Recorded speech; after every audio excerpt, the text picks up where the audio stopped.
일단 다시 한번 체크를 좀 해볼게요. 제 목소리 잘 들린다 그러면 1번, 안 들린다고 2번 채팅창에 한번 남겨주시겠어요? 네, 감사합니다. 어, 일단 항상 말씀드리지만 글쓰기와 책쓰기는 조금 다르다.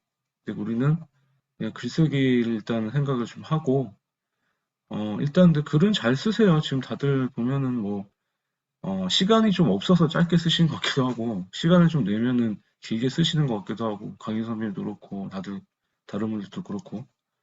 때문에 너무 글에 대해서, 글쓰기에 대해서 너무 두려워하지 말자. 근데 두려운 거는 저처럼 막 이렇게 한 3일간 막 몸이 좀 안 좋거나 막뭐 바쁘거나 하면은 저도 막 그래요. 뭘 써야 될지 모를 때가 많아요. 그러니까 다들 똑같기 때문에 그냥 너무 어, 뭐 제가 책을 더 냈다고 막 잘 쓴다, 뭐 좀 된다, 그냥 조금 그런 것 뿐이지 잘 쓰는 건 아닙니다. 그냥 조금 더 써본 것, 경험이 좀 많다 뿐이라는 것만 명심해 주시고 오늘 수업 좀 시작을 할게요. 그래서 오늘은 뭐 좀 스킬적인 부분 좀 말씀을 좀 드리고 또 들었던 좀 분들도 그냥 다시 한번 되새김질을 하세요. 그래서 제가 글쓰기 강의 준비하면서 가장 그냥 이렇게 좀 핵심적인 것들만 제가 생각했을 때 담아 놓은 거기 때문에 한 번 더 반복 연습하시면서 학습하시면서 복습을 하시고 그걸 계속 적용을 하세요. 그러면은 글 쓰는데 많이 도움이 될 거다 이렇게 좀 말씀을 드릴게요. 그래서 어, 그래도 여전히 좀 저도 아까 처음에 서두에 던진 게 글쓰기가 어렵다. 어떠세요? 한번 18일, 뭐 19일 정도 쓰셨는데 아직 오늘 주제는 안 올려드렸어요. 글쓰기가 그래도 어렵다. 1번. 나는 쉽다. 2번. 한번 좀. 그래도 수월하다. 2번. 아직도 내가 쓰기가 어렵다. 1번. 한번 좀 남겨주시겠어요? 채팅창에. 뭐 2번. 1번. 좋습니다.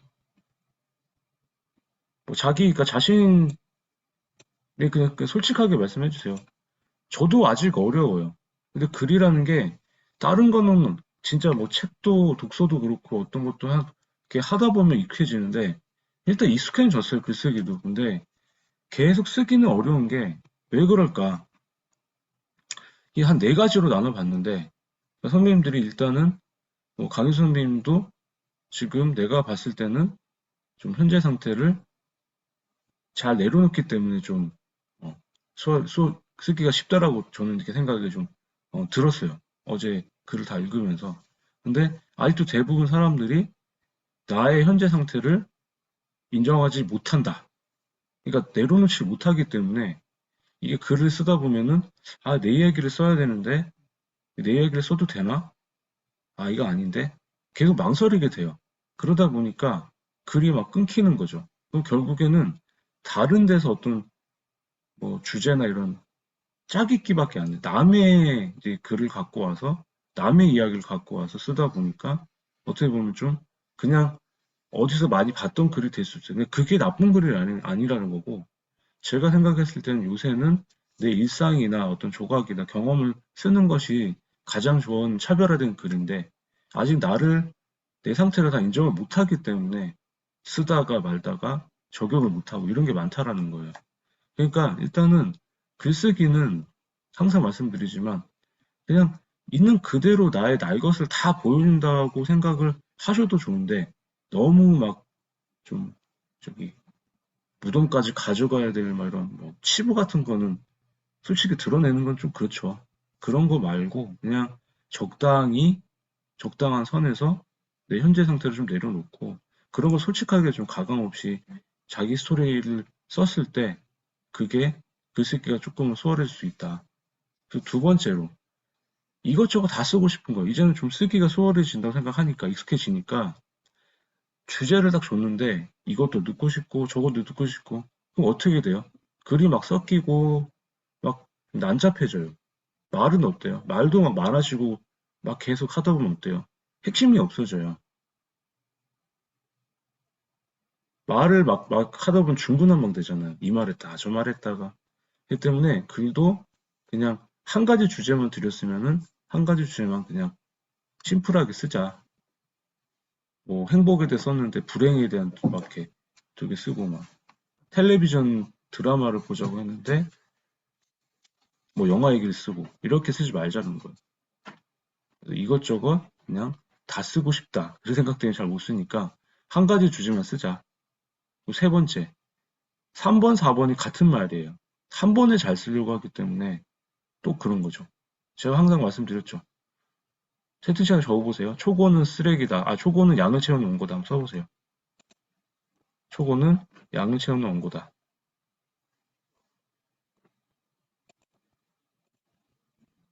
초고는 양을 채우는 원고다. 초고는 책 쓰기든 글 쓰기든 항상 초고는 처음 쓰는 원고는 양을 채운다고 하시고 생각하고 쓰세요. 잘 쓰고 못 쓰고가 아니라 양을 채운다는 생각으로 처음부터 끝까지 어떻게 하자? 한 번에 완성을 하자. 그래서 저는 항상 제가 글쓰기 강의할 때 다른 분들은 모르는데 저는 항상 선배님들 그 분량을 정하세요.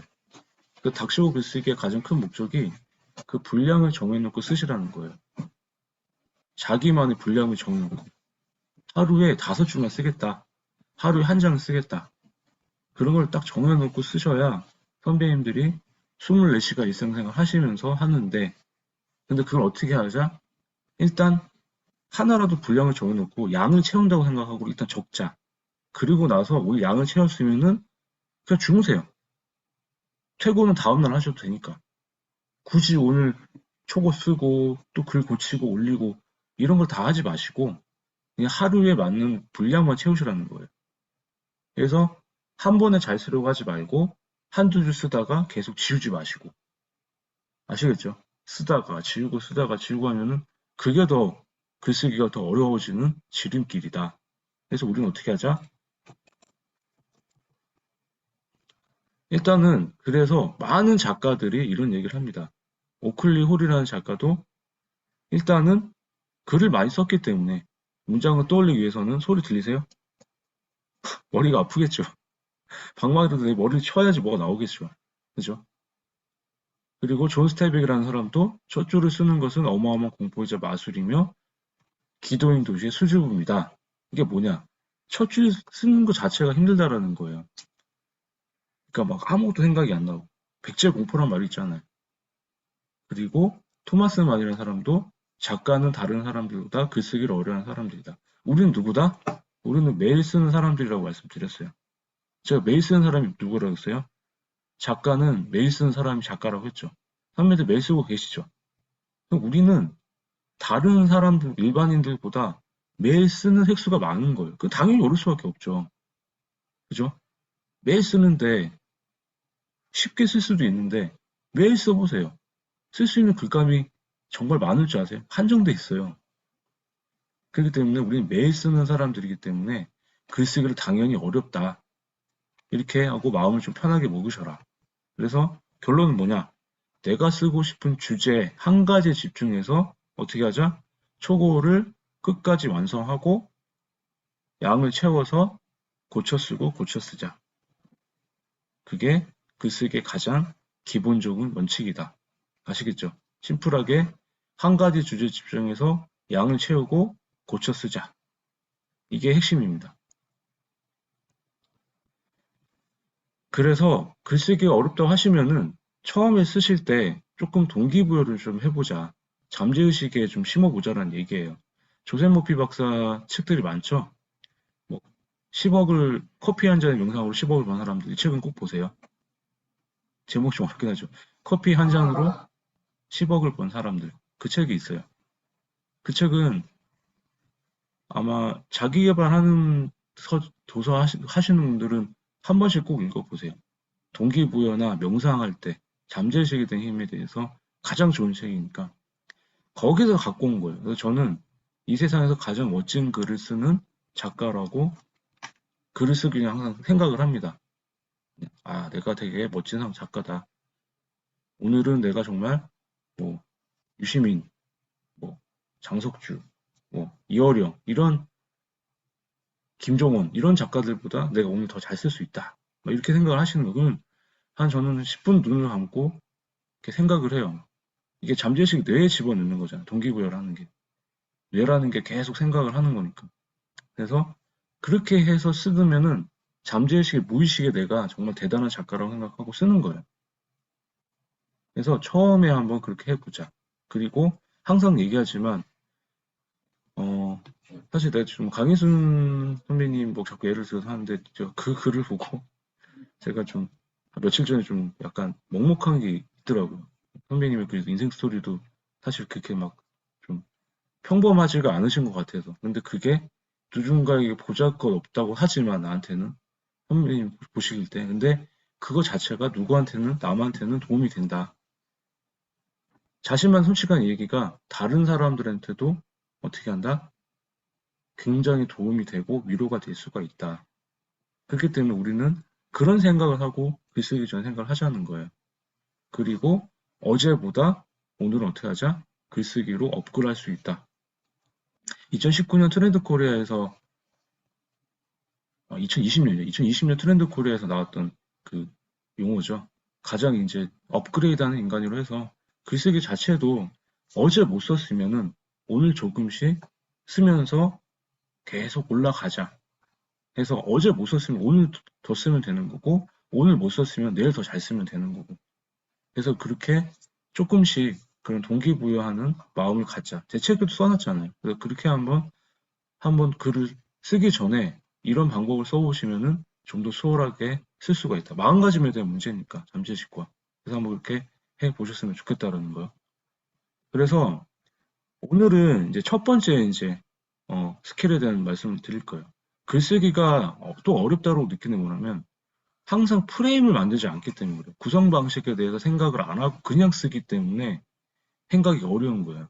그래서 오늘은 가장 기본적인 방법에 대해서 논증하는 글, 정보성 글을 쓸 때 프렙 구조로 쓰는 게 가장 좋다라는 거 한번 다시 한번 말씀드릴게요. PEREP라고 해가지고 이거는 이제 뭐 글쓰기 하실 때 가장 쉽게 쓸 수 있는 구성 방식이에요. 제가 두 개를 말씀드렸어요. 지난주에 뭐 말씀드렸어요? 자기 에세이나 자기 개발 글을 쓸 때는 경험, 감정, 인용, 변론, 순 이렇게 쓰라고 하셨죠. 그거 말고 이제 정보성 글을 쓰실 때 남을 설득할 수 있는 글, 남한테 정보를 제공하는 글을 쓸 때는 이 프렙 구조를 써라. 프렙은 PREP라고 해가지고 앞자를 딴 거예요. 그래서 우리나라에 지금 글쓰기 구조를 했을 때 두 가식, 미가식, 양가식 아시죠? 두 가식은 주제를 앞에다 땅 때려놓고 근거와 예시를 하는 거고 미가식은 앞에다가 근거와 예시를 대고 주제를 마지막 미가식에 주장을 마지막에 펼치는 거예요.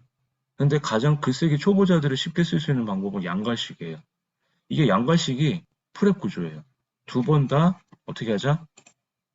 P를 두 번 다 강조를 하는 거죠. 내가 쓰고 싶은 주제에 대해서 먼저 주장을 하고 그 다음에 근거를 하고 예시를 들고 다시 예시를 든다. 한번 보여드릴게요. 어떻게 쓰는 건지 제가 쓴 글 중에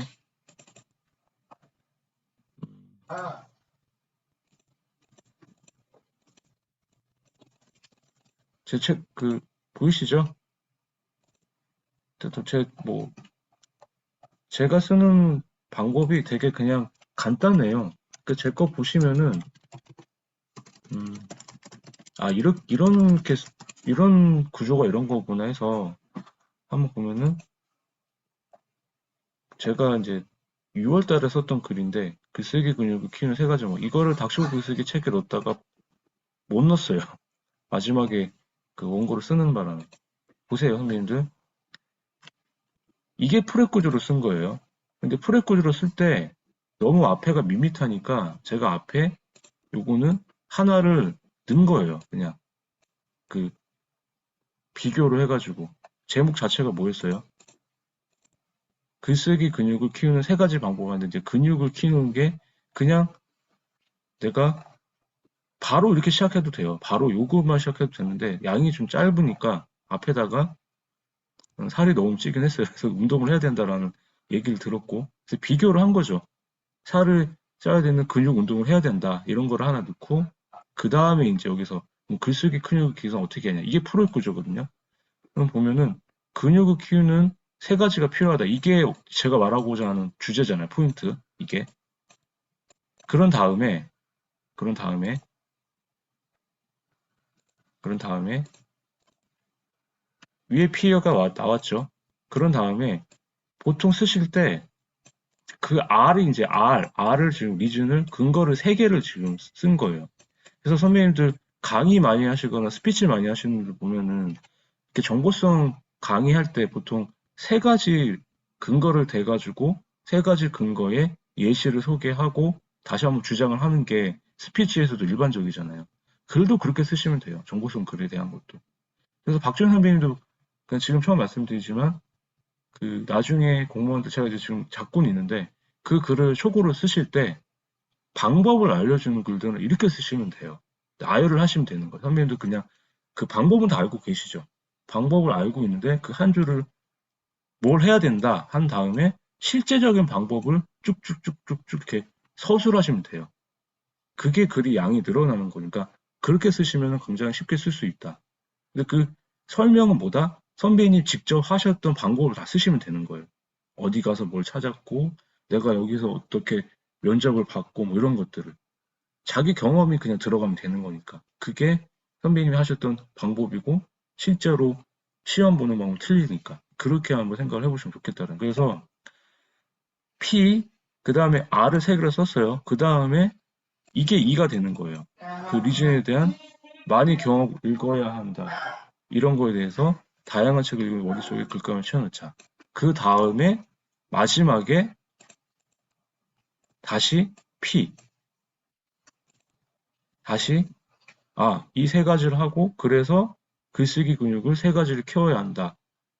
P, R, E, P. 다시 한번 보여드릴게요.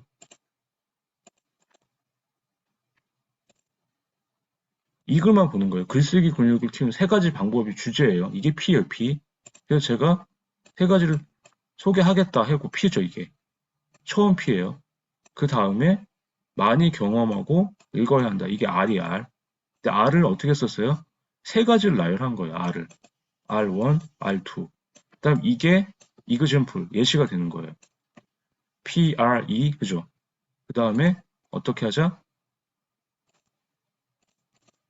마지막에 이게 P가 되겠죠. P. 다시 한번 주장하는.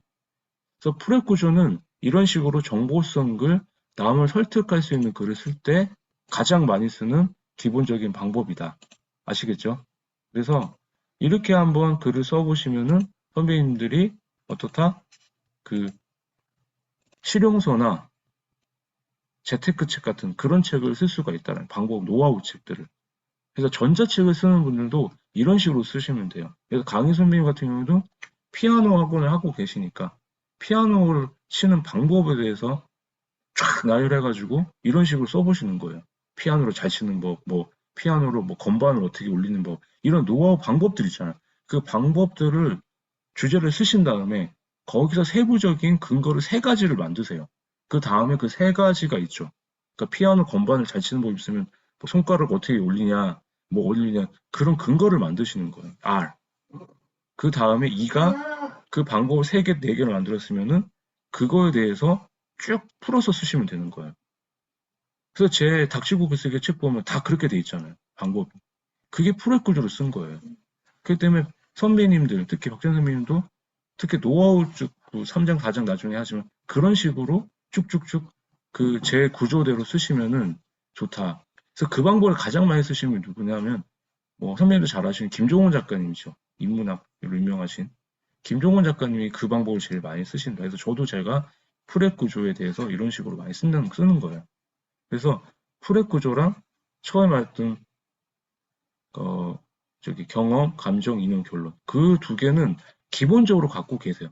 그렇기 때문에 처음에도 글을 쓰실 때 구성 방식을 먼저 생각하시고 글을 쓰자는 거예요. 구성 방식을 먼저 만들어 놓고 그 다음에 그 구성 방식을 정해 놨잖아요. 그런 다음에 하나 팁이 구성 방식을 만들어 놨으면은 키워드를 한 문장씩 적으세요.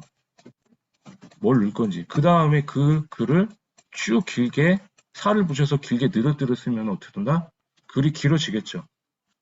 그래서 구성 방식부터 생각하고 내가 그 구성 방식 어떤 키워드를 넣고 어떤 문장을 만들지 먼저 생각을 하고 넣었으면 그거를 길게 늘린다고 생각하시면 시간도 단축되고 빨리 쓸 수가 있다. 그래서 구성 방식을 먼저 생각을 하고 쓰자라는 거예요.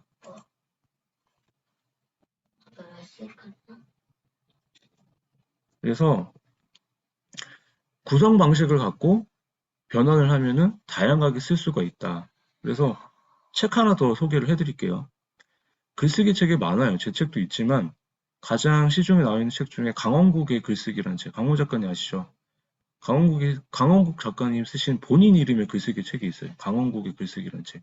그 책은 꼭 한 권씩 갖고 두고두고 보셔도 돼요. 그거랑 제 책이랑.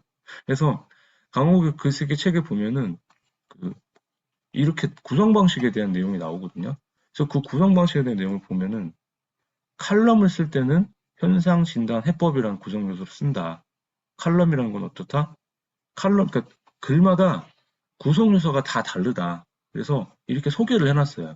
그래서 그 구성 요소를 일단 파악을 해보시고 글을 써보자. 그래서 책 쓰기를 쓰실 때도 책 쓰기를 쓸 때 책을 쓰기 위한 독서 방법은 이렇게 이 글의 구성 방식을 분석을 하는 거예요.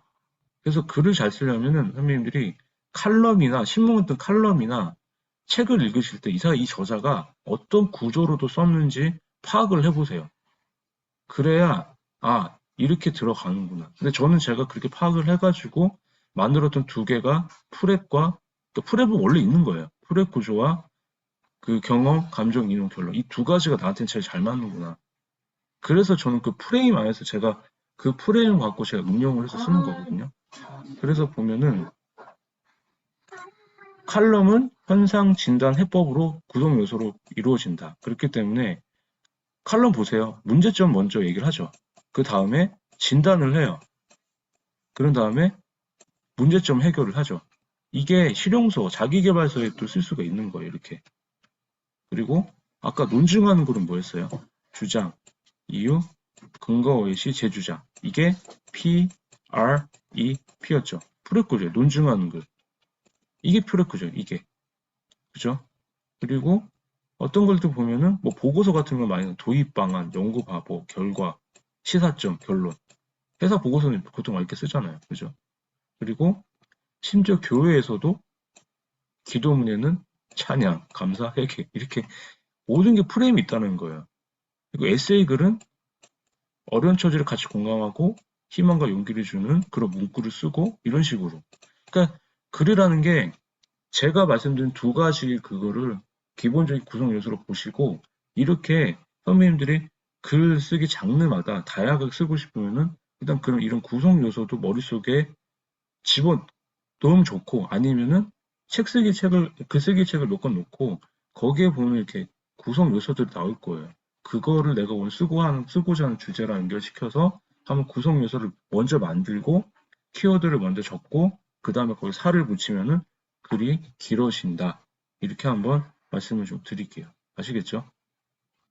첫 번째는 구성 요소에 대한 걸 말씀을 드렸어요. 그래서 항상 말씀드리지만 문장은 딱 세 가지만 문장은 딱 두 개만 생각하시면 좋을 것 같아요. 문장은 쓰려고 하지 말고 번역하자라고 글쓰기에서 많이 얘기를 해요. 그게 뭐냐면 머릿속에 떠오르는 내 생각상, 내 마음심, 심상 떠오른 심상을 그냥 번역하자. 그래서 제가 초고로 양을 채우자 할 때 그냥 막 쓰세요. 그냥 생각나는 대로 쓰시라는 얘기예요. 그 다음에 양을 채워놓고 그 다음에 처음에는 문장은 뭐 짧게 이렇게 쓰는 게 좀 어려울 수도 있어요. 근데 문장을 짧게 막 이렇게 쓰지 마시고 일단 떠오른 심상을 길게 적으세요. 그 다음에 어떻게 하자? 고쳤을 때 낭독하면서 낭독하면서 낭독하면서 소리내 읽으면서 글을 고치실 때 그때 문장을 길게 쓴 거를 끊어서 이렇게 고쳐보죠. 짧게 쓰자는 거예요. 그래서 뭐뭐 했으며 뭐뭐 했고 뭐뭐 했다 이렇게 길어지잖아요. 그거 다 뭐뭐 했다, 뭐뭐 한다 이런 식으로 짧게 고치면 어떻게 된다? 가독성이 좋아진다. 그래서 문장은 그것만 기억하시면 돼요. 짧게 쓰고, 쉽게 쓰고, 소박하게 쓰고. 아시겠죠? 그 세 가지만 기억을 하시면 문장은 읽기 쉬운 문장이 된다. 그래서 그렇게 항상 단문으로 쓰는 연습을 하라. 이렇게 말씀을 좀 드리고 싶어요. 그래서 글 쓸 때 아까 첫 문장을 쓰는 게 어렵다고 하셨잖아요. 그래서 첫 문장을 쓰는 여러 가지 방법을 한번 소개를 해드릴게요. 이거는 책 쓰기에도 도움이 되실 거고, 글 쓰기에도 도움이 되실 거예요. 책 원고 쓰실 때도. 그래서 첫 번째는 책에 나오는 인상 깊은 구절이나 명언을 시작을 하자. 책에 나오는 인상 깊은 구절이나 명언으로 한번 써보세요. 그래서 쓰고자 하는 꼭지 주제나 아니면 그냥 오늘 제가 어떤 주제를 드렸을 때, 아니면 선배님 주제를 쓰실 때, 쓰고자 하는 주제와 첫 문장에 한번 써보시는 거예요. 예를 들어서 주제가 실패라고 한다면은 실패에 대한 명적 구조나 명언을 네이버나 구글에서 한번 쳐가지고 한번 보시는 거예요. 그래서 그러면 그 주제에 대한 명언이 많이 나오죠. 그래서 거기에 하나 써가지고 제일 위에다 쓰세요. 그냥 제일 위에다가. 그러면 제일 위에다 쓰시면은 이 명언에 대해서 설명을 내가 할 거 아니에요. 그러면 첫 문장을 썼으니까 그 다음에 두 번째, 세 번째 문장도 내 생각은 수월하게 이렇게 쭉쭉쭉 적을 수가 있다라는 거예요. 일단 첫 문장이 안 나오니까 그 다음 문장 엮기가 어렵지만 첫 문장 쓰면 어때요? 하나씩 그냥 그대로 나오잖아요. 선생님들 처음에 고민하실 때. 근데 그때 제일 첫 번째 문장보다 그 주제에 관련된 인상 깊은 구절이나 명언으로 시작을 하자. 그래서 뭐 저작권 문제 이런 거 막 또 물어볼 수 있을 텐데 저작권은 4, 5, 70년 이후에 생긴다. 그리고 지금 살아있는 셀럽들의 말을 인용을 하더라도 그 사람들이 찾아와서 나한테 왜 이걸 썼냐고 청구하겠어요? 그럴 시간이 없다, 그 사람들이. 예를 들어서 트럼프 대통령이, 전 대통령이 와가지고 우리한테 따지러 왔어요. 왜 내 글에 내가 이렇게 얘기한 걸 썼냐? 그럼 더 고마워해야지. 따지러 오겠어요, 그 통 넓은 사람이? 또 그렇다고 그 사람이 한글을 배웠겠어요? 당연히 영어로 뭐라 하겠죠. 그럼 그럴 때는 그냥 무시하면 됩니다. 그 사람이 한국에 뭐 제가 막 트럼프 뭐 명언을 인용했다고 막 이메일로 막 뭘 하진 않을 거 아니에요. 그렇기 때문에 그냥 우리는 편하게 글을 쓰자 인용해가지고 아시겠죠? 그래서 한 번 더 보여드리면은 한 번 더 보여드리면 일단 네이버 들어가셔가지고 네이버 들어오셨으면은 여기서 그냥 명언 이렇게 치시면은 제일 위에 이렇게 떠요. 사랑, 인생, 공부, 성공. 그 웬만한 이런 자기 개발에 대한 명언 정보는 다 있거든요. 이별. 그러니까 여기서 하나씩 그냥 쓰시면 돼요. 여기서 아니면은 밑에 아주 사람들이 이렇게 잘 모아놨죠. 이렇게 이런 데서 그냥 긁어 오시면 되는 거예요. 그래서 항상 글 쓰실 때 네이버나 구글 같은 거를 활용을 많이 하시면은 좋다. 그래서 이렇게 한번 말씀을 드리고 싶고요. 그래서 일단은 그 다음에 두 번째로는 어떤 특정한 날에 있었던 사건으로 시작을 해보자라는 거예요. 어떤 특정한 날에. 우리 최은희 선배님이 뭐 개인적으로 특별한 날이 있었을 거고 아니면 우리 국민들이 알고 있던 어떤 특정한 날에 있었던 사건들이 있을 거잖아요. 그래서 그런 것들을 한번 떠올려 가지고 첫 문장을 써보시는 거예요. 그 주제에 관련된. 내 인생에 특별했던 사건이나 아니면 우리나라 사람들이 기억하는 일을 떠올려서 첫 문장을 써보는 거죠. 그래서 뭐 예를 들어서 우리 20년 전, 이제 19년, 20년 다 돼가네, 내년이면. 2002년도에 월드컵 4강이나 20세의 월드컵 뭐 이런 그런 뭐 국가적인 뭐 그런 사건들 있잖아요. 그런 것들 특히 2002년에는 얼마나 막 그랬었어요. 선배님들도 뭐 다 젊은 시절이 있었지만 그 시절에 저도 20대 중반이었는데 그때는 복학하면서 바로 그 25살 때였으니까 어마어마하게 막 그냥 외치고 대학교 3학년 때 그냥 막 길거리 나가고 막 그랬었거든요. 그래서 그런 기억들을 써가지고 첫 문장에 서술을 한 다음에 그 다음에 뭐다? 자신만의 경험이나 느낌을 서술을 하다 보면은 한편의 어떤 에세이나 이런 게 완성될 수 있기 때문에 그렇게 한번 해보자. 이렇게 한번 말씀을 좀 드리고 싶은 거고요. 그리고 세 번째로는 그냥 평상시대로 그냥 어떤 장소나 사람 관찰해서 어디 어디에 간 적이 있다. 어떤 사람을 봤다. 첫 문장 이렇게 쓰시는 거예요. 그럼 제가 오늘 뭐 강희순 선배님이나 최현 대표님이나 뭐 이용수 선배님 얼굴을 보고 있다. 뭐 이렇게 해서 그 다음에 이제 문장을 쓰는 거죠. 뭐. 그래서 뭐 아니면 제가 오늘 강의 때문에 어디에 무슨 장소로 간 적이 있다. 오늘 출장 때문에 어디 간 적이 있다. 이런 식으로 이제 쓰는 거죠. 그 다음에 그러면은 어디 어디 간 적이 있으면 그 장소에 대한 게 그 다음 문장이 나올 수가 있는 거고 어떤 사람을 봤으면 그 사람에 대한 어떤 뭐 외향적인 묘사나 이런 걸 할 수가 있겠죠. 그래서 그런 거를 두 번째, 세 번째 지금 그 저기 문장을 계속 이어나갈 수가 있다. 그리고 세 번째, 네 번째로는 네 번째, 전체로 네 번째죠. 네 번째는 사자성어나 속담, 격언. 아까 똑같은 거 그냥 명언을 쓰는데 한자 성어 같은 거, 뭐 논어나 뭐 이런 뭐 저 이런 중국 고전에서 이렇게 나오는 한자 성어도 있잖아. 사자 성어 같은 거. 그런 거 나열하고 공자가 얘기했다. 근데 공자가 얘기했는데 이 뜻은 이렇다. 이렇게 하면 쭉쭉 나올 수가 있겠죠. 그래서 그렇게도 한번 첫 문장을 써봐라. 그리고 다섯 번째는 계절과 날씨. 오늘 같은 날은 뭐 날씨를 보면 비가 내리지 않으니까 가을 날에는 화창하다. 이 첫 문장을 이렇게 쓰시는 거예요. 그 다음에 하늘을 보니까 어떻다. 그래서 쭉쭉쭉쭉 이제 그렇게 쓰고 그 주제와 관련된 걸 또 계속 이어나가시면 되겠죠. 그래서 이런 식으로 선배님들이 본인이 그 첫 문장을 쓸 수 있는 여러 가지 방법들을 가지고 한번 쭉쭉 처음 이렇게 이거를 뭐 공식처럼 외우시든가 아니면은 그냥 한번 적용을 해보시는 거예요. 더 가볼게요. 여섯 번째로 그냥 지인에게서 전화가 왔다. 오늘 일상에서 내가 누굴 뭐 그냥 있었던 일을 첫 문장 쓰시는 거예요. 그래서 뭐 강윤선 대표님이 오늘 뭐 뭐 제자가 왔다. 제자가 찾아와서 나한테 고민을 얘기했다. 이렇게 쓰면은 그 제자에 대한 고민 얘기가 그 다음 줄 나오겠죠. 막 박전 선생님한테도 내가 어떤 후배가 날 찾아와서 지금 나한테 상담을 하자고 한다. 그 딱 쓰고 그 다음에 이제 썰을 풀면은 책 쓰기 온 거 쓰실 때도 앞에다가 내 경험을 쓰시고 그 다음에 이제 내가 그 풀어낸 얘기를 쓰시고 결론을 내면 되죠. 결론 낼 때 어떻게 한다? 아, 이게 잔소리처럼 하지 말고 팩트만 얘기를 하고 그 다음에 뭐 이런 식으로 그냥 해서 일단 첫 문장은 간단하게 이렇게 지인에게 전화가 왔다. 평범한 일상을 쓰고 그 다음에 이렇게 쭉쭉 이어나가도 좋다. 그리고 일곱 번째가 그냥 뭐뭐를 좋아한다, 뭐뭐를 싫어한다라고 한번 써보시는 거예요.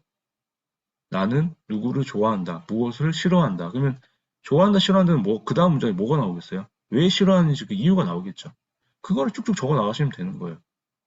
그 다음에 에피소드를 넣고 이렇게. 그리고 마지막에 아홉 번째가 강제 연결법이라 해가지고 서로 다른 거를 연결을 시키든가 아니면은 선배님이 갖고 계신 어떤 단어를 사전적인 의미를 써보시는 거예요. 뭐뭐는 뭐뭐더라. 사전에 찾아봤더니 이런 뜻이다. 그게 정의고 연결은 뭐예요? 서로 다른 두 단어를 연결시켜 보는 거예요. 글쓰기는 독서와 글쓰기는 햄버거요 매장에서 나오는 세트 메뉴다. 이렇게 두 개를 붙이면은 어때요? 햄버거가 독서가 될 수도 있고 책이 될 수도 있고 그 같이 나오는 햄버거를 먹다 보니까 뭐 프렌치 후라이가 글쓰기가 될 수도 있고 그러니까 이런 식으로 서로 다른 걸 연결시켜서 첫 문장을 써보는 거예요. 그럼 어때요? 왜 그렇게 생각했는지 그 다음 문장 계속 나올 거잖아요. 그래서 이렇게 한번 8가지를 한번 이용을 해봤으면 좋겠다. 그래서 웬만한 글쓰기 책에도 그냥 첫 문장은 또 어떻게 쓰라고 하는데 첫 문장은 또 그런 얘기가 나와요. 임팩트 있게 써라. 짧게. 환기시켜라. 근데 그거는 사실 좋긴 좋아요. 그러니까 이목을 딱 주목시키는 게 좋은데 근데 그러려면 연습이 좀 필요하겠죠. 그래서 이런 8가지를 쓰되 좀 첫 문장은 임팩트 있게 독자가 딱 꽂힐 수 있는 문장이면 제일 좋다. 그래서 이렇게 한번 써보셨으면 좋겠다라는 거예요. 아시겠죠? 그 다음에 그럼 마무리는 어떻게 할까? 우리가 마무리는 어떻게 할까도 좀 많이 생각을 하잖아요. 마무리는 주제를 다시 한번 강조를 하거나 내용을 요약을 하는 거예요. 그냥 팩트만 얘기하는 거죠. 이렇게. 그래서 요새는 뭐뭐 합시다라는 것도 좋은데 너무 잔소리 같은 글은 별로 지양한대요. 그래서 그냥 같이 공감을 하고 같이 위로하고 같이 그냥 해봅시다.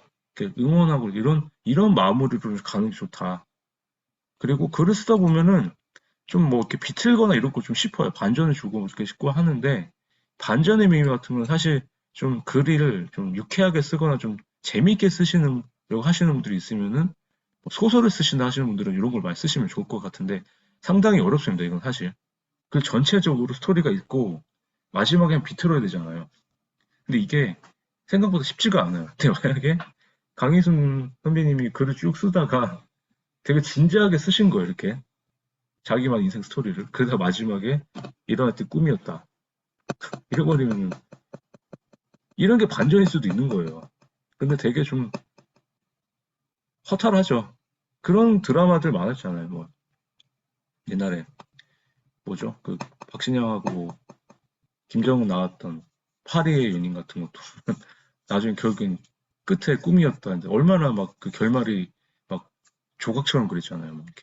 그러니까 그런 것들이 반전을 준 거죠. 뭐 영화의 식스센스나 뭐 유주얼 서스펙트 같은 것도 보면은 반전을 알고 보면 재미가 없는데 뭐 이런 것들. 그래서 이런 결말 같은 거는 사실 잘 쓰지는 않는데 혹시 쓰시게 된다면 에세이 글을 읽을 때 이런 반전의 묘미 같은 것도 한번 넣으면은 조금 다른 글을 쓸 수가 있다. 그래서 요거는 그냥 한번 넣어본 거고 그 다음에 나의 다짐이나 결심을 넣으시면 돼요. 그냥 나도 이렇게 한번 해보겠다. 나도 이게 앞으로 열심히 해봐야 되겠다. 반성하면서 해야 되겠다. 여기서 딱 끝내면 돼요. 그 다음에 조금 더 나가면은 독자들한테 그럼 이 글을 읽는 여러분들도 같이 나랑 이렇게 해보면 행복해지면 어떨까? 뭐 행복된 글쓸 때 행복에 대해서 한번 더 생각을 해보면 어떨까? 이렇게 딱 끝나면 실용서든 책도 그렇고 실용서든 자기계발서든 가장 좋은 마무리가 될 수가 있어요. 같이 환기를 시키는 거니까. 근데 막 옛날처럼 뭐뭐 해야 된다. 당신은 이렇게 바뀌어야 된다. 뭐 이런 식으로는 좀 강하게는 쓰지 말자라는 거예요. 그리고 어떨까까지 한 다음에 마지막에 이제 명언이나 속담을 제일 마지막에 넣으면은 그 글에 대한 좀 공신력이 생길 수도 있겠죠. 그렇죠? 행복이라는 말을 썼는데 행복에 대한 말이 이렇다. 그래서 이게 이런 글을 자주 쓰는 게 제가 자주 보는 글들이 몇 개가 있는데 한번 사이트에 가서 한번 참고를 좀 해보세요. 어, 저는 제가 자주 보는 게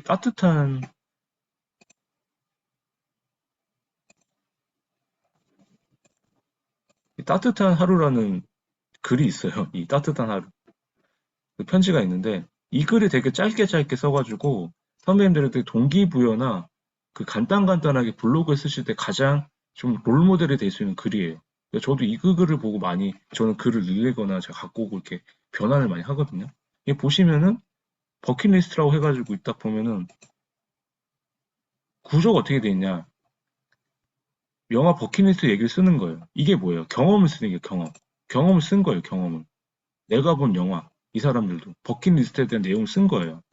그래서 쭉 써가지고 사실을 나열한 거죠. 사실을. 사실을 나열한 다음에 그 다음에 어떻게 썼어요? 마지막에 그 글에 대한 경험을 쓴 거죠. 마치 영화의 것처럼 하루하루 살아가지만 시험만 인생을 달아납니다. 이 경험을 보고 이 감정을 쓴 거예요. 즉 그 감정에서 그럼 어떻게 됐다? 인생에서 소중하게 뭐지 가치와 의미를 부여해가지고 그러면 우리는 현재를 삽시다. 이 결론이 된 거예요. 그런 다음에 어떻게 써요? 마지막에 명언을 딱 쓰니까 어때요? 이 글이 딱 그냥 그 명언 자체가 이 사람이 파울로 코엘란 말을 또 딱 쓰니까 결론이 났지만 한 번 더 명언을 쓰니까 글에 좀 약간 공신력도 생기고 좀 더 약간 사람들한테 더 동기부여도 줄 수 있고 이렇게 된다라는 거예요.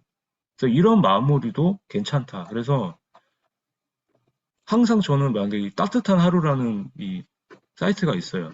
이 따뜻한 하루 들어가시면은 감성적인 글 되게 많이 보고 배울 수가 있으실 거예요. 그래서 아까 쓴 거 뭐였어요? 경험, 감정, 인용, 결론이었죠.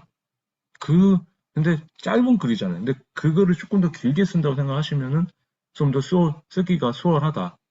그래서 저는 이 따뜻한 하루에서도 글 공부를 많이 했어요. 제가 보면서. 그래서 항상 그걸 보면서도 남의 글을 많이 보셔야 되는 거예요. 자기 글만 쓰지 마시고요. 여기 계신 선배님들도 다른 분들 쓰신 것도 한번 보세요. 제가 이제 아이디로만 지금 기억이 안 나서 잘 모르겠는데, 뭐 연성맘, 뭐 강희 선배님이나 뭐 최현 대표님, 이런 분들 다 글 보면은 좋아요. 서로 간에 그 글의 특징이 또 있거든요. 그러니까 그런 글들 보시라는 거예요. 가서. 그래서 박정 선배님이 잘하셨던 게 가서 막 댓글 달아주고 이런 것도 좋은데, 다른 사람들 글을 보면서 이런 사람들이 이렇게 썼구나. 이렇게 벤치마킹까지는 하면서 이제 좀 쓰시면은 서로 간의 글도 비교가 되고, 근데 비교하는 게 남의 글이 잘 썼다 이런 게 아니라 내 글하고 봤을 때 조금 이런 구조가 틀리구나 이런 거를 조금 보시라는 거예요. 그래서 그렇게 보시는 게 선배님들한테도 도움이 많이 될 거다. 그래서 따뜻한 하루라는 사이트 알려드렸습니다. 그래서 표현을 잘해도 글을 쓸 수가 있는데 표현력은 그냥 딱 두 가지만 언급을 해볼게요. 비교하고 대조만 잘해도 좋다. 비유법. 그래서 비교와 대조라는 거는 아시죠? 비교와 대조라는 거. 비교는 같은 걸 비교를 하는 거고요. 그리고 대조는 뭐예요? 대조는 다른 걸 비교를 하는 거예요. 그래서 보시면은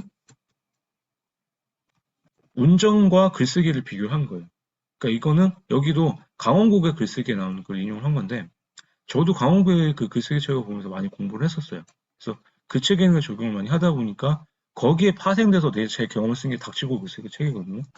그래서 책 쓰기 쓰실 때도 자기만의 교본이 있으면은 거기서 적용을 해가지고 내가 해봤는데 이렇게 된 것들을 내 원고에다 쓰시면 그게 다른 책이 되는 거예요. 그래서 그렇게 접근을 하시면 된다. 시중에 나와 있는 교본들은 상당히 많은데 그거를 나한테 적용해서 바꾸어 보면은 그게 글쓰기한테도 나한테 된다. 그래서 적용했을 때 그게 강희술만의 글쓰기가 되고 최은희 선배님의 글쓰기가 될 수도 있는 거고 그게 이용수 선배님의 글쓰기가 될 수가 있는 거예요. 그래서 방법은 되게 많다는 거. 근데 자신만의 방법을 가져봐라라는 거. 그건 연구를 계속 해보셔야 돼요. 아시겠죠? 그래서 일단은 그럼 비교를 해놓으니까 운전하고 글쓰기를 비교를 한 거예요. 그래서 운전은 출발지가 있다. 그럼 글쓰기도 단어 하나 문장 안에서 시작한다. 그리고 운전은 도착하고자 하는 지점이 있다. 주제 핵심 메시지가 글쓰기의 목적지다. 이렇게 돼 있죠. 그래서 이렇게 쓰면은 어때요? 글이 조금 더 좀 있어 보이긴 하잖아요. 표현력 자체가. 그죠? 두 개를 했을 때. 그래서 한번 글을 쓰실 때 이런 것도 한번 어느 한 단락에 한번 이렇게 좀 넣어보시면은 더 좋을 것 같다라는 거 좀 말씀을 드리고 싶은 거예요. 그리고 비유는 두 가지만 생각하시죠. 직유법과 은유법이 있다. 그래서 직유는 뭐뭐 직접적으로 비유를 하는 거예요. 쟁반같이 둥근 달, 뭐 호빵같이 생긴 형상들, 뭐 이런 식으로. 그래서 얼굴이 둥그러면은 얼굴이 되게 부었죠, 막 해가지고. 뭐 그런 걸 직접적으로 뭔가를 비유를 할 수 있다면은 가장 쉬운데 더 어려운 게 은유법이에요. 은유법. 은유법은 이게 아까 말씀드린 강제 연결법하고 똑같아요. 강제 연결법하고 뭐뭐는 뭐뭐다라고 서로 다른 단어를 연결시켜서 은근히 돌려서 비유를 하는 거예요. 간접 비유라고 하죠. 그러니까 은근히 돌려가기를 생각하시면 돼요. 그래서 은유법을 잘 쓰면은 오히려 더 좋은 표현력이 나올 수가 있다. 그래서 강제 연결법에 대한 것도 한번 글쓰기를 좀 해봤으면 좋겠다라는 거예요. 뭐뭐는 뭐뭐다. 텔레비전은 바보 상자다라는 말 많이 하잖아요. 그럼 왜 바보 상자예요? 그걸 쓰면 생각을 또 하고 표현을 또 해야 될 거 아니에요. 서로 다른 거를 비교를 했기 때문에. 그럼 서로 다른 그런 진짜 새로운 글이 나올 수 있다라는 겁니다. 그래서 그렇게 한번 해보시면 좋겠다라는 거 말씀을 드렸고요. 그리고 이제 실제적으로 선배님도 에세이를 많이 쓰신다고 하실 때는 저 에세이 쓰는 방법은 이렇게 말씀을 좀 드리고 싶어요.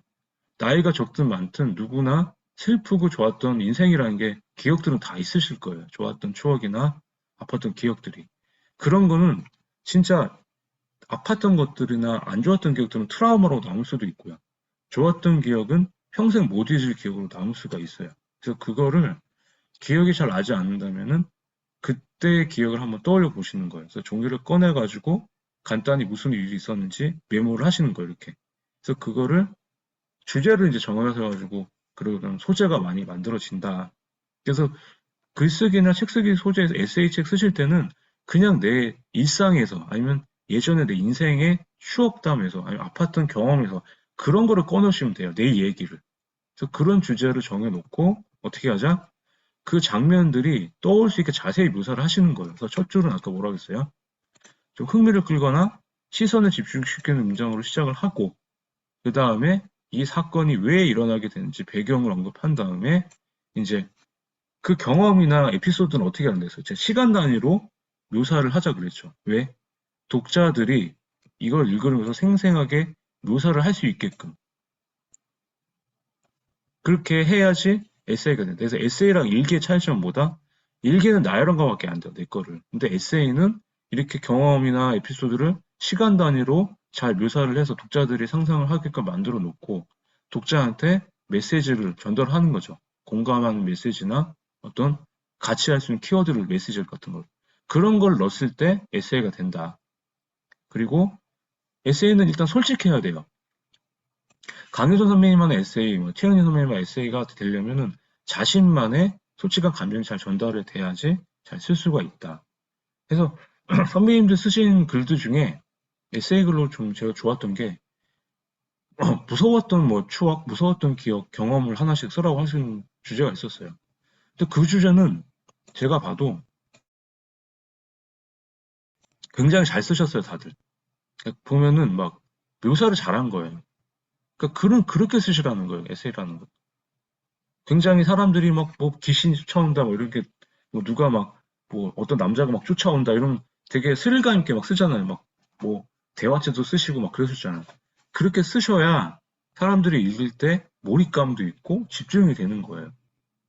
그래서 그냥 어떤 남자가 쫓아온다. 뒤로 돌아봤더니 뭐였다. 이렇게 나열하면은 그건 사실 글에 생명이 없는 거잖아요. 이렇게 보면. 그래서 꼭 어렵게 얘기는 하지만 그런 식의 선배님들 쓰신 글들이 있으니까 그게 기준이 될 수 있다라는 거예요. 항상 어떤 에피소드를 좀 구체적으로 갖고 와서 길게 쓰셔서 그 다음에 이래서 이랬다. 이러면 좀 더 좀 좋은 글이 될 수 있거든요. 근데 이제 보통 보시면은 뭐 4학년 때 뭐 물에 빠져서 난 물을 무서워한다. 이렇게만 쓰면은 사실 그거는 그냥 나열밖에 안 되는 거거든요. 그러면 물에 왜 빠졌는지 그날의 기억을 떠올려 가지고 막 좀 이렇게 구체적으로 쓰시는 거예요. 그래서 그거를 한번 보여드리면은 제가 예전에 에세이 글 쓸 때 그렇게 글을 연습을 많이 했거든요. 어, 물이란 이게 여전히 물은 무섭다라는 글이 재작년에 썼던 글이 있네요. 이거 보시면은 이렇게 쓰자라는 거예요. 그 에피소드 자체를 저학년 시절에 놀러 간 적이 있다. 근데 상류로 내려갔다. 꼼꼼히 다 쓰시는 거 하루로 내려갔다. 근데 갑자기 물살이 빨라지기 시작했다. 어라 발이 닿지 않는다. 큰일 났다. 몸이 들어간다. 살려주세요. 빠진 것이다. 쭉쭉 이렇게 쓰면 어때요? 읽다 보면은 그 흐름을 이렇게 이어가잖아요. 소설책처럼. 그러니까 이런 식으로 경험이나 어떤 감정이나 이런 것들은 실제적으로 감정은 좀 절제하며 쓰되 경험은 시간 단위로 잘라가지고 이렇게 묘사를 잘 해야 독자들한테 조금 흡입력이 생긴다. 그래서 그거를 좀 말씀드리고 싶은 거예요. 아시겠죠? 네. 아, 네. 최은 선배님이 연성이시고. 네. 그래서 일단은 그렇게 해서 에세이는 이렇게 쓰시면은 잘 쓸 수 있다. 그러니까 제가 저만의 에세이 쓰는 법 알려드렸고, 그리고 책 리뷰 쓰는 거 어렵다고 생각하시는데, 아까 제가 첫 번째 뭐라고 했어요? 구성 방식만 잘 해도 글을 잘 쓸 수 있다 했죠. 그래서 보통 사람들이 구성 방식을 또 잘 모르다 보니까 이렇게 하는데, 책 읽고 나서 런 구성 방식으로 써보세요. 서론에는 이 책을 읽게 된 동기, 내가 왜 읽게 됐는지. 두 번째는 저자 및 목차 소개를 하는 거예요. 이 책은 소개를 해야 될 거 아니에요. 책에도 어떤 식으로 가고 있는지. 그리고 세 번째는 인상 깊고 감명 깊었던 구절과 내 생각을 본론에 적는 거예요. 근데 여기서 중요한 게 다 적으면 안 돼요. 책 스포일러 하면 그 책 안 사요. 그래서 거기서 내가 읽었던 3개나 5개 정도를 갖고 와서 따옴표로 찍고 그 다음에 내 생각을 적는 거예요. 그 다음에 이 책이 지니는 가치에 대해서 마지막에 이 책을 읽고 나서의 내 생각, 그리고 이 책에 대한 평가, 이 책에 말하고자 핵심 메시지, 이걸 마지막에 담는 거예요. 그래서 저는 리뷰를 항상 이렇게 써요. 저만의 공식이거든요. 그러니까 제가 소개를 하는 건 저는 이렇게 써가지고 책도 냈고, 독한서간, 그리고 지금 반니뉴스가 망하긴 했는데, 여러 온라인 서점에서 서평 당첨돼가지고 많이 올라가기도 했었어요. 이 구조로 써가지고. 그래서 선배님들도 제가 만든 거지만, 그래도 쉽게 쓸 수 있기 때문에 이렇게 만들어 쓰고, 이거를 영상으로 찍어서 올리면 유튜브가 된다. 그래서 지금 시간을 못 잡고 있는데 유튜브를 하고 싶은 분들 있으면 북튜버 되는 방법 이런 것도 한번 만들어 볼까 해요. 실제적으로 그냥 진짜 제가 하는 거 다 보여드리고 그냥 영상 어떻게 편집하고 올리는 거거든요. 제가 하는 방법만. 가장 기초적인 거. 그래서 유튜브 강의도 한번 고민하고 있으니까 뭐 혹시 듣고 싶으신 계시면은 나중에 함께 해주면 감사하고요. 그리고 그래서 온라인 글쓰기는 그때도 맨날 말씀드린 똑같아요. 한 주제를 꾸준히 올려서 쓰는 거예요. 한 주제를 꾸준히 올려서 쓰신다. 블로그나 브런치를 키울 때 온라인 글쓰기도 그냥 퍼스널 브랜드 하는 게 똑같아요. 무식하게 그냥 저는 한 주제를 정해놓고 그 큰 주제를 매일 하나씩 그냥 썼어요. 그래서 강의 선배님 같은 경우 만약에 피아노가 주제다 그러면은 피아노란 주제를 써놓고 피아노에 대한 방법, 내가 피아노를 왜 썼는지 이런 거를 매일 하나씩 올리세요. 그러면은 이, 이 블로거가 또 아니면 최현 대표님 같은 경우는 최현 선배님 같은 경우 뭐 어린이집에 있었던 막 이런 것들 어린이집 어떻게 운영해야 될지 이런 거를 그냥 매일 올리는 거야 그냥 소주제를 한 달 정도, 두 달 정도를. 그럼 그게 사람들이 이렇게 노출이 되고 하면은 이제 시작이 되면은 아, 이분은 어린이집에 대한 전문가구나. 해봤구나. 경험이 많구나. 그리고 피아노에 대한 경험이 많구나. 이렇게 생각이 들어서 유입이 돼요, 인구가. 그러니까 저는 책을 읽고 올리고 글을 써가지고 올리니까 그런 사람들이 유입이 되더라고요. 그래서 지금도 하루에 한 10명 정도는 그냥 유입이 돼요, 이웃이. 그러니까 그렇게 해야지 블로그 이웃이 많이 늘어날 수 있거든요.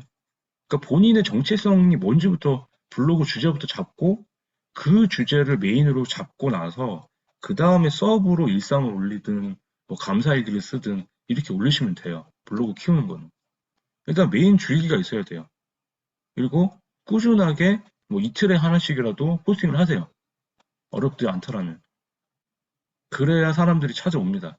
그래서 저도 한 2, 3일 포스팅을 못 했는데 좀 그게 어, 마음에 걸려서 좀 시간을 내서라도 좀 어떻게 하고 있어요. 저는 블로그 관리를. 그리고 시간을 정해놓고 하자. 사람이 많이 들어온 시간대를 보자라는 거예요. 미라클 모닝 때, 출퇴근할 때, 엄마들은 어때요? 아침에 애들 보내놓고 한 아침 10시부터 한 오후 3시, 그 사이. 육아하시는 분들은. 그러니까 그럴 때 맞춰가지고 올리시는 거예요. 가장 사람들이 볼 때. 점심시간, 뭐 이럴 때. 근데 저는 예약 포스팅도 많이 걸어요. 전날 밤에 써놓고 아침에 보라고 해가지고 포스팅 예약을 건 거예요. 바로 올리지 않고. 아니면 바로 올려놓고 다음 아침에 하고. 그리고 세 번째는 반응이 없는 거 들어하지 말자. 그러니까 반응이 없으니까 안 쓰게 되는 거예요. 근데 그렇게 하지 말고 어떻게 하자? 내가 쓴 거를 뿌리자. 단톡방에 다 뿌리세요. 뭐라 해도 돼요, 사람들한테. 나를 알려야 되니까. 그럼 뿌리면 반응이 올 거 아니에요. 들어올 거 아니에요. 잘 썼는지 안 썼는지. 아니면 지금 닥치고 쓰기 하시는 분들끼리 서로서로 지금 불러 가시면 다 댓글 달아주고 하시잖아요, 이렇게. 그런 식으로 하다 보면 서로 간에 또 네트워킹이 되고, 이게 또 많이 또 교류가 되고, 그래서 그런 식으로 하시는 거예요. 그렇게 매일 쓰다 보면은 사람들이 많이 늘어난다. 온라인 글쓰기는 비법이 없습니다. 그냥 이게 비법이에요, 그냥. 자기만의 정체성을 갖고 그거를 매일 소주제를 나눠서 쓰자. 제가 그렇게 했으니까. 전 지금도 그렇게 하고 있잖아요, 제가. 그리고 그래서 다산 정리학용 선생님이 이렇게 얘기를 합니다. 글쓰기를 하면 정리학용 선생님을 만날 수밖에 없어요. 그래서 뭐 그 영화 아이고 그 넷플릭스 드라마 이번에 뭐 DP인가 DP 군대 드라마 보셨던 거기 남자 주인공이 그 정혜인 배우라고 있어요. 그 정혜인의 직계 조상이 정약용이거든요. 그러니까 정혜인의 얼굴을 보면 정약용 얼굴이 있다고 이렇게 얘기를 하더라고요. 그래서 그 시대에도 미남이었다고 해요. 정약용이 키도 크고 허옇게 생겨가지고 막 기생 오래입처럼 생겨갖고 정조가 되게 좋아했다고 해요. 정조의 측근이었잖아요, 그죠? 그래서 정약용도 젊을 때는 막 기생집 가가지고 내기도 하고 술도 좋아하고 이랬다는 얘기가 있어요. 그래서 근데 그 정약용이 이제 다 갖춘 천재였죠. 막 얼굴도 있지만 뭐 천재 뭐 이렇게 글도 잘 쓰고 그래서 정약용이 쓴 글쓰기 방법을 읽어보면은 글을 쓸 때는 가닥을 잘 잡아야 한다. 맥락을 잘 잡아야 맞는 말이죠. 적절한 예시와 알맞은 인용은 글의 설득력을 강화한다. 맞죠? 무작정 누르면서 갈피를 잡을 수가 없다. 그죠? 중구난방 쓰지 말고 한 가지 주제 한 가지 주제만 쓰자. 그리고 글 쓰는 사람이 흥분을 하거나 화를 내면은 독자들은 매만다. 이건 맞아요. 기분이 안 좋을 때 쓰면은 독자들이 읽어도 화가 나요. 그렇기 때문에 기분이 안 좋을 거나 화가 날 때는 쓰지 마세요. 그리고 쓰는 사람이 계속 말이 많아지면 어때요? 글에 힘이 빠지는. 그쵸? 중구난방 되니까. 심플하게. 그리고 조목을 갖춰. 목차를 갖춰서 신뢰. 예시를 얹어야 글에 힘이 붙는다. 목차를 갖춰서 구성 요소를 만들어서 예시를 만들어야 글에 힘이 붙는다. 프렙 구조. 아까 맞잖아요. 근거를 대야 그 글에 힘이 붙는다. 맞는 말이죠. 목차를 짜서 구성 요소를 구성해서 목차를 짜서 그리고 글을 쓰기 전에 먼저 키워드를 잡아라. 덮어놓고 가지 말고 갈 길을 알고 가라. 자기가 쓰는데 어떻게 구성되는지도 모르고 쓰면은 그 쓰나 마나죠. 그죠? 자상 정약용도 이렇게 얘기를 했다. 지금이랑 별다른 거 없죠. 그죠? 그 시대. 그래서 이 방법도 좀 생각을 하셔라. 자, 마지막으로 갑니다. 글을 잘 쓸 수 있는 방법. 아까 말씀드렸어요. 자신만의 스토리텔링을 푸세요. 잘 쓴다는 거는 내 경험과 지식과 감정 등을 얼마나 잘 드러나느냐. 강희소 선배님만의 경험과 지식, 감정, 최현 선배님만의 경험과 지식, 감정, 이영 선배님의 지식과 감정, 이런 것들이 잘 드러내느냐에 따라서 달라진다. 그래서 경험 어떻게 쓰자? 항상 말씀드렸어요. 시간 단위로 잘라서 생생하게 묘사하자. 아까 보여드렸죠? 물속에 빠진 아까 에세이. 그렇게 생생하게 묘사하시고, 지식, 내가 알려주고 정보성 글을 쓰신다 그러면 어떻게 하자? 누구나 읽어도 이해가 될 정도로 13살에서 15살 아이들도 그래서 박정 선배님 만약에 공무원이 된다 그러면 고등학생 애들이 읽어도 아 이게 읽을 정도에 대한 그렇게 쉽게 쓰셔야 된다는 거예요. 내용을. 그러니까 일단은 처음에는 어렵게 쓰시다가 그냥 나중에 어려운 단어가 나오면 그 어려운 단어는 나만 알고 있는 지시원 쓰지 말라고 했잖아요. 그러니까 나만 알고 있는 지시원 쓰지 마시고 그거는 누구나 알고 있는 설명할 수 있는 단어로 고치셔야 된다는 거예요. 그래서 13살, 15살 친구들이 그 의미는 모르더라도 읽었을 때, 아, 이건 이거고, 이거죠? 이럴 정도로 물어볼 정도까지는 쓸 수 있어야 된다는 거예요. 책을 쓰실 때는. 근데 그게 사실 뭐 쉽지는 않은데, 그렇게 연습을 하시면 돼요. 그래서 지식은 쉽고 재미있게 쓰자. 내용은 쉽게. 그리고 감정은 어떻게 하자? 감정을 절제하면서 있는 그대로 솔직하게. 그래서 슬펐다, 기뻤다, 이렇게 직접적 언급을 하는 게 아니라 어떻게 하자? 그 상황에 대해서 설명을 하는 거예요. 그 감정에 대해서 아까. 그 감정을 어떻게 느꼈는지. 그래서 슬펐다 이러면은 내가 나는 슬펐습니다 이렇게 해도 되지만 어떤 상황인데 지금 저 사람을 보니까 뭐 너무 짠해 보인다. 그래서 뭐 내 눈에 지금 눈물이 고이고 있다. 이런 식으로 상황을 설명해 주면서 그 상황에 대해서 독자들이 봤을 때 아, 이 사람의 감정이 이렇구나. 이런 식으로 쓰는 게 가장 좋은 글이 될 수가 있다라는 거예요. 그리고 독자는 내가 얼마나 글을 잘 쓰거나 그런 게 관심이 없습니다. 도움이 되거나 어떻다? 공감이 되거나. 그래서 작가는 독자에게 어떤 도움을 줄 수 있는지, 그러니까 나의 경험이나 나의 그런 것들이 어떤 공감이나 어떤 위로, 어떤 솔루션을 줄 수 있는지만 생각을 하자. 그래서 글을 쓰실 때는 독자들을 생각하지 않는데 내가 했던 경험담을 어떻게 극복했고 그 경험 극복한 그런 가치와 의미를 어떻게 결론 낼지 그런 것만 생각하시는 거예요. 독자들은 그 강희 선배님의 그런 스토리를 보고 아 나도 이랬었지 이런 걸 원하는 거지 막 가르쳐 들고 이런 게 아니거든요. 그래서 내 얘기를 그냥 솔직 담백하게 어떤 도움을 줄 수 있는지만 생각하고 쓰자. 그럼 어렵지 않게 쓸 수가 있다. 이렇게 말씀을 드리고 싶은 거고요. 그리고 한 개 글에는 한 개 주제만 생각을 하자. 그래서 이것저것 욕심내다가는 한 줄도 못 쓰는 일이 부지기수이기 때문에 한 개 주제만 생각을 하자. 그래서 단순하게 오직 하나만. 아시겠죠? 하나만 생각을 하자라는 거예요. 그리고 제가 필사를 왜 한다 그랬어요? 책을 읽다가 좋은 구절은 필사를 해가지고 나만의 문장으로 다시 바꾸세요. 필사를 수집만 하지 마시고요.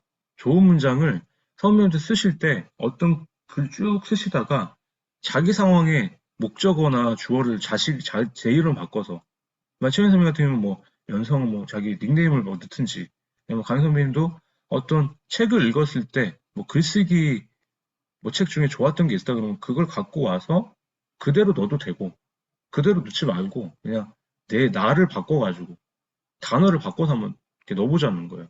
그러면은 그게 글 쓰는데 도움이 많이 돼요. 왜? 그 자체가 좋은 문장이니까. 그래서 필사하는 목적은 나만의 문장을 다시 바꾸기 위해서 쓰는 겁니다. 수집하는 게 아니라. 그리고 아까 동기부여 방법에서 제가 자기 체면을 이용해서 편하게 쓰려고 했었어요. 긴장을 풀고 한 개 글에 처음엔 되게 의식하고 쓰게 돼요. 근데 계속 쓰다 보면은 몰입이 되죠. 그러면 몰입이 되면 잠재의식 발동을 하면서 무의식에 빠질 수가 있어요. 그러면 그때는 생각하는 것보다 손이 더 빨라요. 선배님 이렇게 아마 경험하셨을 거예요. 그래서 무의식으로 편하게 쓰는 연습을 좀 해보자. 그냥 스스로가. 그래서 나는 어떻게 하자? 나는 정말 잘 쓰는 사람이다. 그렇게 생각하고 쓰면은 편하게 무의식에 빠져서 쓸 수가 있다. 그래서 이거는 제가 그냥 한 얘기가 아니라 뼛속까지 내려가서 써라는 책이 있고 날마다 글쓰기라는 책이 있어요. 그래서 거기에서 나는 공통적으로 하는 말입니다. 그래서 제가 글쓰기 책은 보통 추천을 잘 안 하는데 세 권을 한번 읽어보세요. 강원국의 글쓰기란 책, 그다음에 은효 작가님의 글쓰기의 최전선, 그리고 나탈리 골드복의 뼛속까지 내려가서 써라. 이 세 가지는 다 다른 얘기예요. 글쓰기에 대한. 그래서 강원국에 쓰는 글쓰기 교본이라 한다면은 글쓰기의 최전선 같은 경우는 지금 선배님들 한테 글쓰기, 제 책처럼 닥치고 글쓰기처럼 조금 동기부여할 수 있는 편하게 쓰자라는 거. 그리고 뼛속까지 내려와서 써라는 글쓰기가 왜 치유가 되고 왜 해야 되는지 막 그냥 에세이처럼 쓴 글이에요. 근데 굉장히 철학적이기도 한데 읽어보면 되게 도움이 많이 되실 거예요. 그래서 그 세 가지 책은 한번 말씀을 드렸고요. 그리고 항상 그 강의할 때마다 저도 그 의문이 드는데 해밍웨이가 과연 400번을 고쳤을까? 한 4번 고쳐놓고 400번 썼다고. 4번 퇴고해놓고 400번 했다고. 그죠? 해밍웨이도 맨날 글만 쓰진 않았을 거고, 사냥도 좋아했고, 술도 많이 마시고 했다는데, 정말 400번 고쳤을까요? 400번 고쳤으면은, 그때는 타자기로 했을 거 아니에요. 노트북 이런 게 없었으니까. 그럼 종이 계속 버리고 막 하고 이렇게 했을 것 같은데, 뭐, 근데 사실 노인과 바다가 짧긴 짧죠, 글이. 그러니까 400번 할 수 있었을 것 같다는 생각이 들어요. 근데 지금 막 A4 100장을 막 400번 고치라면 선배님 하실 수 있겠어요? 아마 힘드실 거예요. 5번 이상만 고쳐도 힘드실. 그래서 근데 글쓰기는 보다 재능보다는 얼마나 더 노력하고 고치느냐에 따라서 글이 많이 달라질 수밖에 없다. 그래서 퇴고를 많이 하면은 그만큼 글이 좋아지기 때문에 퇴고 계속 얘기하는 게 고쳐 쓰는 게 가장 힘들지만 가장 글이 좋아지는 가장 간단한 방법이라는 걸 명심을 하십시오. 그래서 그리고 한 줄에도 그냥 쓰는 습관을 가지세요. 글이라는 게 오늘 썼다가 내일 못 쓰면 또 못 쓰게 되더라고요. 저도 지금 요새 또 매일 쓰다가 며칠 못 쓰니까 또 리듬을 잃었어요. 그래서 한 줄에도 생각이 나시면 끄적여라. 근데 저는 어차피 매일 쓰고 있죠. 그냥 회사 가면 보고서도 그게 글쓰기니까. 그러니까 그렇게 계속 이제 막 타자를 치고 하는 게 습관이 되는 거죠. 글쓰기가 저는. 그래서 그런 식으로 습관을 가지는 것도 중요하다. 그러니까 루틴에 대한 거, 루틴에 대한. 그래서 저는 이 지나간 제 모든 인생의 순간이 글을 쓰는데 도움이 많이 됐습니다. 인생의 그 조각들이. 그 덕분에 서 내면에 조금 예전보다는 많이 단단해졌다고 생각하고요. 그래도 아직 좀 불안하지만 그래서 글쓰기의 치유적인 힘이라는 게 저는 그랬어요. 힘들 때 지속적으로 글을 쓰다 보니까 처음에는 선배님 어떠세요? 쓰는 게 되게 힘들고 감정을 좀 추스리기가 어려웠을 거예요. 근데 쓰다 보면은 나를 좀 깨우치게 되고 스스로 돌아볼 수 있게 되는 그런 역할을 많이 할 수가 있습니다. 처음에는 쓸 때는 막 쓰는 게 되게 막 그 고통을 마주하는 게 되게 싫고 막 그러는데 근데 그 고통을 피하지 말아야 돼요. 그래서 제가 얼마 전에 썼던 글이긴 한데 철학 공부를 좀 하고 있는데 그 키에르케고르라는 철학자가 있어요. 실존주의의 그 쇼펜하우어의 실존주의를 이어받는 사람인데 좀 어려운 얘기는 아니고 그 키에르케고르가 한 그 사람이 불안과 절망은 항상 사람들한테는 언제나 같이 있다라고 얘기를 하는 거예요. 그래서 그 불안과 고통을 불안과 절망에 대해서 이제 4단계를 이제 얘기를 했는데 가장 위험한 게 절망하면서도 불안한데 자기가 인지를 못하는 거예요. 그러니까 인지를 못하니까 그냥 계속 중독자에 빠지는. 그 두 번째, 세 번째가 알고는 있는데 인식은 하는데 그냥 모른 채 하고 살아가는 거예요. 그냥 안주하면서. 그러니까 그것도 안 좋은 거죠, 사실. 절망에 빠졌는데 뭔가 바꿔보려는 노력도 안 하고 그냥 수동적으로 사는 거예요. 대부분 사람들이 그렇게 산대요. 키에르케고르가 그때 봤을 때는. 근데 가장 마지막 단계는 그거를 회피하고 피하는 게 아니라 정면으로 맞서가지고 힘들지만 절망하고 불안한 걸 알아요. 아는데 그거를 현재에서 내가 할 수 있는 범위가 아니기 때문에 어떻게든 그걸 이겨내기 위해서 현실을 이겨내는 그런 사람. 그렇기 때문에 키에르케고르가 얘기하는 불안과 절망이라는 거는 항상 같이 있지만 우리가 그런 철학적인 삶으로 살아가야 된다는 게 이제 그거에 거기서 키에르케고르는 그 절망과 불안을 벗어나기 위해서는 신앙을 가지자고 얘기를 했는데 저는 신앙이 아니라 신앙도 중요해요. 글쓰기를 해보자라는 거예요.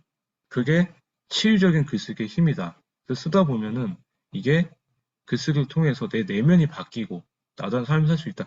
그러니까 신앙이라는 것도 어떻게 보면 좋아요. 거기 가서 하나님이나 뭐 예수님이나 뭐 부처님이나 찾아서 마음의 변화를 가져오면서 좀 순화시킬 수가 있는 거잖아요. 근데 그걸 더 나아가서 저는 그 절망과 불안을 떨쳐내기 위해서는 글을 쓰면은 그게 더 치유가 되고 위로가 될 수 있다라는 게 더 저는 제가 스스로 해봤기 때문에 한번 좀 많은 분들이 힘들다면은 읽고 쓰는 사람을 만났으면 좋겠다라는 게 제 사명이 됐습니다. 그래서 작가한테 가장 중요한 질문은 이겁니다. 왜, 어떻게, 무엇을 쓰고 있는가가 아니라 지금 내가 매일 쓰고 있는가. 무라카미 하루키도 그랬죠.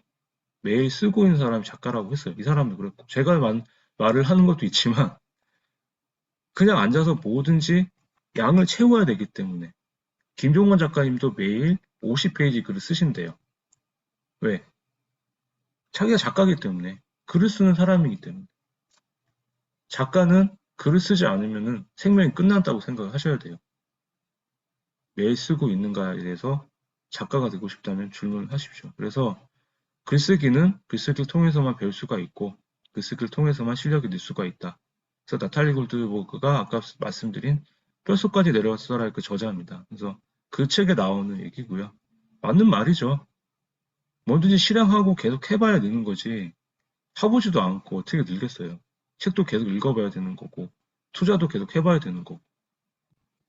그래서 글쓰기는 선배님들이 뭐 항상 제가 말씀드리지만 잊고 살았던 선배님의 삶을 해석하는 작업이고 그리고 그래서 지난 나의 삶과 평범한 현재 일상 이야기에 선배님들 가치에 부여하는 마음으로 그렇게 쓰셨으면 좋겠습니다. 과거의 나를, 힘들었던 과거의 나를 현재 내가 위로하는 작업이 글쓰기다. 그래서 그냥 자신만의 글을 쓰자. 나만의 가치를 부여하는 마음으로 편하게 자신만의 글을 쓰자는 거예요. 그래서 잘 쓰는 글은 없다. 선배님만의 글을 선배님밖에 쓸 수가 없다. 제가 항상 말씀드립니다. 그래서 자신만의 향기가 나기 때문에 자신만의 글을 당당하게 쓰는 선배님들이 되셨으면 좋겠고요. 그래서 저는 절망하지 마시고 못해 절 풀린 시기가 제가 감히 선배님들 이렇게 얘기할 수가 없지만 글쓰기를 통해서 이걸 거꾸로 얘기를 하면은 일단 우리가 살아있는 한 모든 작품이 나올 가능성은 열려있기 때문에 매일 쓰고 살아있는 한, 살아서 내가 쓰고 있는 한 모든 작품이 나올 수 있는 가능성은 열려있다는 걸 명심하시고요. 그거를 오늘도 쓰고 내일도 쓰십시오. 그래서 지금 당장 조금씩 쓰시고 내 일상의 조각들, 좋아하는 취미, 관심과 꾸준히 했던 경험들 그것이 모이면 어떻게 된다? 이 세상 가장 깜짝 놀라게 할 수 있는 작품까지 만들 수가 있다. 그래서 선배님들이 매일 쓰는 사람이 진짜 작가라는 거.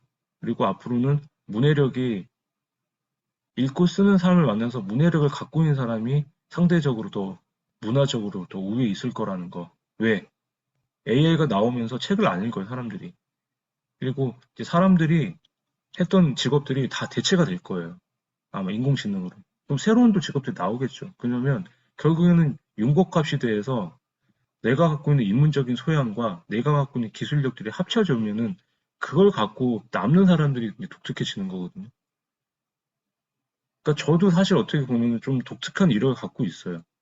땅에 대한 엔지니어지만 이제는 인문학 공부도 하고 인문학 책도 쓸 거고 철학적인 공부도 하고 이런 것들도 어떻게 보면 이제 막 글쓰기의 독서를 통해서 막 이렇게 좀 엔지니어인데 이런 글쓰기 강의도 하고 이런 거 보면은 저도 이제 이게 좀 융합이 되고 있다는 생각이 들거든요. 그런 사람들이 일단은 살아남을 수밖에 없기 때문에 그게 가장 기본적인 도가 뭐다? 글쓰기다. 그래서 매일 쓰는 선배님은 뭐다? 작가다. 마지막으로 한번 같이 외쳐보고 오늘 강의 마무리하도록 하겠습니다. 잘 쓰고 계셨고요. 마이크 켜시고 제가 한번 선창하면은 같이 한번 따라 하시고 오늘 마무리하도록 하겠습니다. 잠도 깨시고. 자, 나는 작가가 될 수밖에 없다.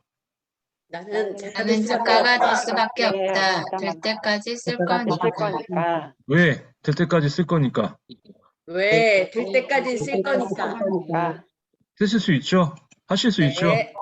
글을 쓴다는 것 자체가 선배님들 모자이크를 흩어진 선배님들 인생의 족각을 다시 맞추고 그것을 통해 마음을 치유하고 남을 도와주는 그런 작업이라고 생각하시고 매일 한 줄이라도 쓰십시오.